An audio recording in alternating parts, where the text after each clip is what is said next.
국민연금공단에서 기금운용본부를 떼내 공사화하는 개편안이 다음 주에 발표됩니다. 하지만 기금운용본부의 전북혁신도시 이전은 예정대로 추진됩니다. 전주시가 종합경기장 개발을 자체 예산으로 추진하는 첫 절차로 전주시의회에 동의안을 내 시의회의 판단이 주목됩니다. 군산시가 최근 살기 좋은 마을 만들기 사업 대상을 선정하면서 절차가 제대로 지켜지지 않아 투명성 논란이 일고 있습니다. 물놀이 사고 때 대처법을 배울 수 있는 안전체험장의 문을 열어 어린이와 학부모에게 좋은 반응을 얻고 있습니다. 여러분 안녕하십니까? JTV 8시 뉴스입니다. 국민연금공단에서 기금운용본부를 떼내 공사화하는 개편안이 추진되고 있습니다. 그러나 공사로 바뀌더라도 기금운용본부의 소재지를 전북으로 규정한 관련법이 바뀌는 게 아니기 때문에 기금운용본부의 전북 이전은 예정대로 추진됩니다. 김철 기자입니다. 국민연금공단에서 기금운용본부를 떼내 공사화하는 국민연금 지배구조 개편안이 다음 주에 공식적으로 발표됩니다. 정부의 개편안 가운데 공사화는 국민연금공단에서 기금운용본부를 분리해 보건복지부 산하에 기금운용공사를 설치하는 방안으로 알려졌습니다. 하지만 공사화가 확정되더라도 기금운용본부의 전북혁신도시 이전은 예정대로 추진됩니다. 국민연금법 제27조입니다. 국민연금공단의 사무소와 기금이사가 관장하는 부서, 즉 기금운용본부의 소재지를 전라북도로 한다고 규정했습니다. 새정치연합 김성주 의원은 국민연금법 제27조가 바뀌지 않는 한 기금운용본부는 전북혁신도시로 이전한다고 밝혔습니다. 공사로 분리한다고 하더라도 그 소재지는 전북으로 한다라고 하는 서로의 합의가 있기 때문에 굳이 이 공사 분리 논란이 소재지 논란으로 번질 이유는 하나도 없다고 생각합니다. 전북혁신도시의 기금운용본부 공사 현장입니다. 지난 4월에 공사를 착공해 내년 9월쯤 완공될 예정입니다. 기금운용본부는 490조 원의 국민연금 기금을 운용하기 때문에 전북이 대한민국 금융의 중심지로 거듭날 것으로 기대됩니다. JTB 뉴스 김철우입니다. 전주시가 종합경기장 이전과 개발을 민간 자본 대신 예산 사업으로 바꿔 추진하는 첫 절차로 전주시 의회에 동의안을 냈습니다. 전주시 의회는 시급성을 고려해 예정이 없던 임시회를 이달 말에 열기로 했습니다. 권대성 기자가 보도합니다. 전주시의회가 오는 24일 정례회가 끝나자마자 이틀간 임시회를 열기로 했습니다. 전주시의 종합경기장 이전 사업 변경 계획 동의안을 심의하는 이른바 원포인트 임시회입니다. 전주시의회가 단 하나의 안건을 처리하기 위해 임시회를 연 적은 그동안 없었습니다. 심의 과정에서는 찬반 표결이 불가피할 것으로 보입니다. 시의원들 사이에서도 찬반 의견이 팽팽하기 때문입니다. 찬성 측은 시민 다수를 위한 결정이라고 평가합니다. 대형 쇼핑몰을 만들고 그 쇼핑몰의 큰 이익을 우리 시민들의 이익을 대기업한테 제공해준다는 그런 의미보다는 그 이익을 고스란히 우리 시민들에게 돌려준다는 의미로 봤을 때 참 좋은 결정이라고 생각을 합니다. 반대 측은 예산 확보가 힘들 거라는 점을 지적합니다. 전주시의 열악한 재정 때문에 그 민간 투자로 그 고유 직책 방안이었는데요. 이거를 다시 뒤집어서 전주시 재정으로 어마어마한 돈을 들여서 한다는 건 납득이 가지 않습니다. 김승수 전주시장은 지난 15일 전체 시의원들에게 사업계획 변경안을 직접 설명하고 도움을 요청했습니다. 전주시는 경기장 안에 컨벤션 센터를 짓기 위한 행정 절차를 연말까지 밟아야 해 시간에 쫓기고 있습니다. 변경안이 이번에 의회에서 통과되지 못하면 다음 달에 전라북도의 공사 방법 심의를 요청하지 못하는 등 사업 추진이 힘들게 됩니다. JTB 뉴스 권대성입니다. 지난 5월부터 부안군과 고창군이 방사선 비상계획구역에 포함됐지만 원전세로 불리는 지역자원 시설세가 전라북도에 지원되지 않아 형평성 논란이 일고 있습니다. 현행 지방세법은 원전 소재지에만 원전세를 주도록 규정해 한빛 원전이 있는 전남에만 244억 원을 주고 전북에 예산을 지원하지 않고 있습니다. 전라북도는 그러나 지난 5월부터 부안과 고창이 방사선 비상계획 구역에 포함돼 원전세를 받을 자격이 있다며 정부의 지방세법의 개정을 요구하고 있습니다. 군산시가 최근 살기 좋은 마을 만들기 사업 대상으로 3곳을 선정했는데요. 선정 과정에서 절차가 제대로 지켜지지 않아 투명성 논란이 일고 있습니다. 김진영 기자입니다.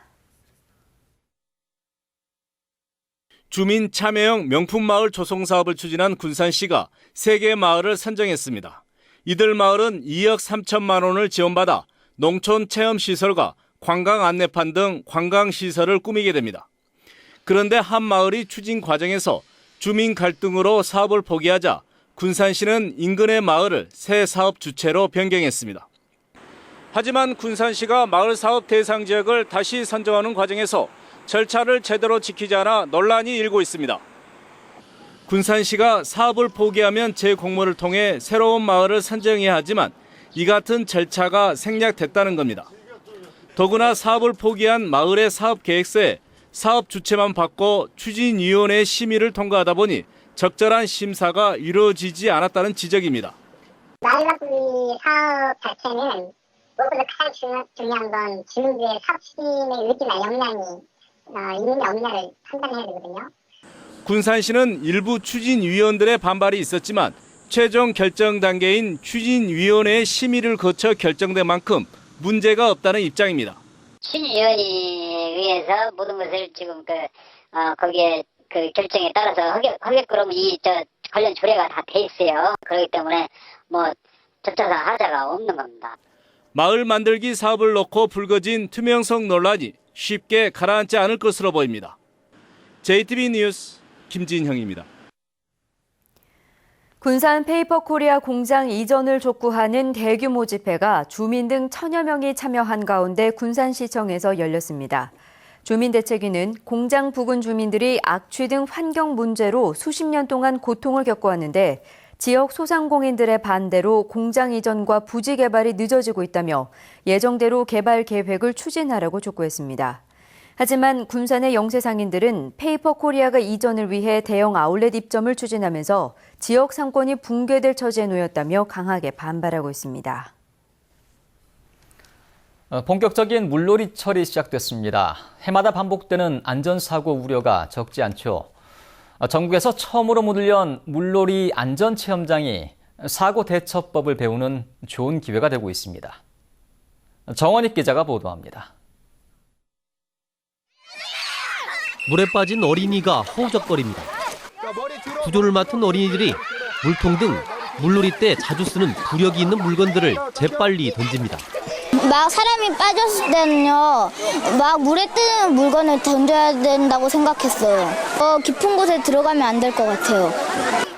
선박 탈출 체험장에서는 배에서 안전하게 빠져나올 수 있는 교육이 시작됩니다.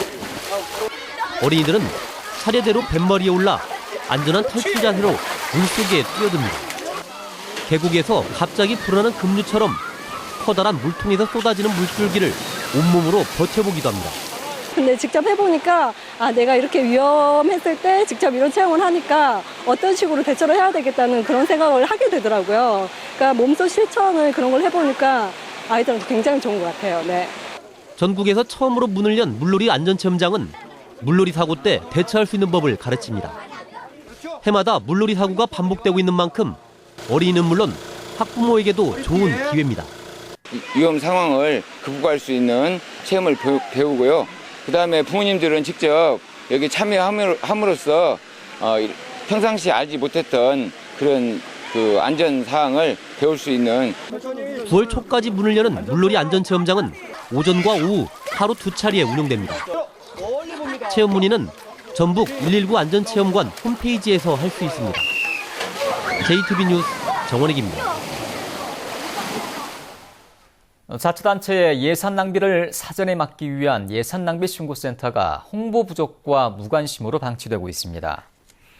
전라북도와 시군은 지난 2007년부터 홈페이지를 통해 예산낭비 신고센터를 운영하고 있지만 지난해 홈페이지에 접수된 신고 사례는 전혀 없는 것으로 나타났습니다. 이는 자치단체가 예산낭비 신고센터를 제대로 홍보하지 않았기 때문으로 분석됩니다.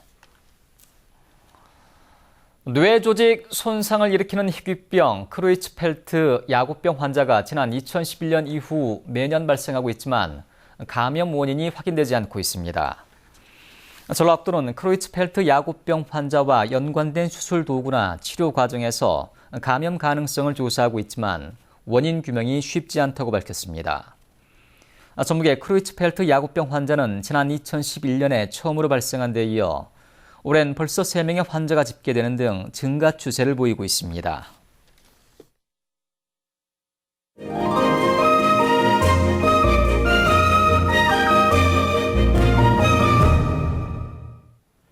꿈을 잃어버린 사람들을 위한 연극 곰스크로 가는 기차가 소극장 무대에 오릅니다. 서양 화가 김경남과 공모를 통해 선발된 시민 작가의 전시회도 열립니다. 문화가 소식 하원우 기자입니다. 있잖아요. 행복과 풍요가 곰스크에 있다고 믿는 남자는 아내와 함께 곰스크행 기차에 몸을 싣습니다. 하지만 간이역에서 기차를 놓치고 곰스크로 가는 길은 기약 없이 미뤄집니다. 연극은 꿈을 잃고 살아가는 사람들에게 우리가 진짜 잃어버린 것은 무엇인지 묻는 듯합니다. 이 연극을 보시고 젊었을 때라든지 지금도 이제 꿈을 이루지 못한 분들에게 더욱더 공감이 되고 이 연극을 봄으로써 그분들이 힘을 또 낼 수 있는 무표정한 얼굴과 무서운 침묵, 타인의 고통에 무관심한 현대인의 모습을 상징적으로 표현했습니다. 비좁은 계단과 불안정해 보이는 의자는 작가이자 한 여자로 살아가는 자신의 정체성을 보여줍니다. 고통이나 슬픔, 어려움 이런 것들이 궁극적으로는 인간의 사랑, 인간의 따뜻한 마음으로 그게 해결이 된다는. 마치 생맹검사지처럼 다양한 색상의 점이 캔버스를 가득 채웠습니다. 어린 시절 한쪽 눈에 시력을 잃은 작가는 그림을 통해 자신의 트라우마를 극복하고 있습니다. 시민 놀이터는 올해 말까지 공모를 통해 선발된 시민 작가들의 전시를 이어갑니다. JTB 뉴스 하원호입니다. 전주시가 다음 달부터 65세 이상 시민이 불법 광고물을 수거해오면 보상금을 지급합니다. 보상금 지급 대상은 허가를 받지 않고 전신주 등 공공시설물에 부착된 벽보나 길거리에 뿌려진 광고 전단 등입니다. 보상금은 한 장당 10원에서 30원으로 한 명당 한 차례 최고 5만 원, 한 달에 20만 원까지만 지급됩니다. 전라북도와 전주시, 한국탄소기술원과 주한인도상공회의소가 탄소산업 발전을 위한 업무 협약을 맺었습니다. 이들 4개 기관은 앞으로 주한인도상공회의소 회원 기업을 대상으로 기술 지원과 전복 투자 유치 등을 서로 돕기로 했습니다. 주한인도상공회의소는 타타대우 상용차와 쌍용 자동차 등이 회원으로 참여하고 있습니다. 전주지검이 지난 2달 동안 사법질서를 저해하는 무고사범을 집중 단속해 모두 11명을 기소했습니다. 검찰은 벌금을 내지 않아 경찰에 체포되자 경찰관에게 폭행을 당했다며 경찰관을 허위로 고소한 혐의로 57살 고모 씨를 불구속 기소하는 등 무고사범 11명을 재판에 넘겼다고 밝혔습니다. 익산경찰서는 택시기사를 폭행하고 금품을 뺏은 혐의로 51살 이모 씨에 대해 구속영장을 신청했습니다. 이 씨는 어제 오전 대구시 신암동에서 택시요금으로 35만 원을 주겠다며 68살 이모 씨가 운전하는 택시를 타고 익산시 왕곡면까지 온 뒤 이 씨를 폭행하고 택시 안에 있던 현금 2만 8천 원을 빼서 달아난 혐의를 받고 있습니다. 날씨입니다. 전북은 오늘 정읍이 31.6도, 고창이 30도, 전주 28.5도 등 어제와 비슷했습니다. 주말인 내일은 구름이 많겠습니다. 아침 최저 기온은 16도에서 20도, 낮 최고 기온은 28도에서 30도가 예상됩니다. 일요일인 모레도 구름 많겠고 낮 기온이 30도 안팎까지 올라 덥겠습니다. 내일 바다 물결은 0.5에서 1m로 잔잔하겠습니다. 전주기상지청은 당분간 낮 기온이 30도를 오르내리는 더위가 이어질 것으로 내다봤습니다.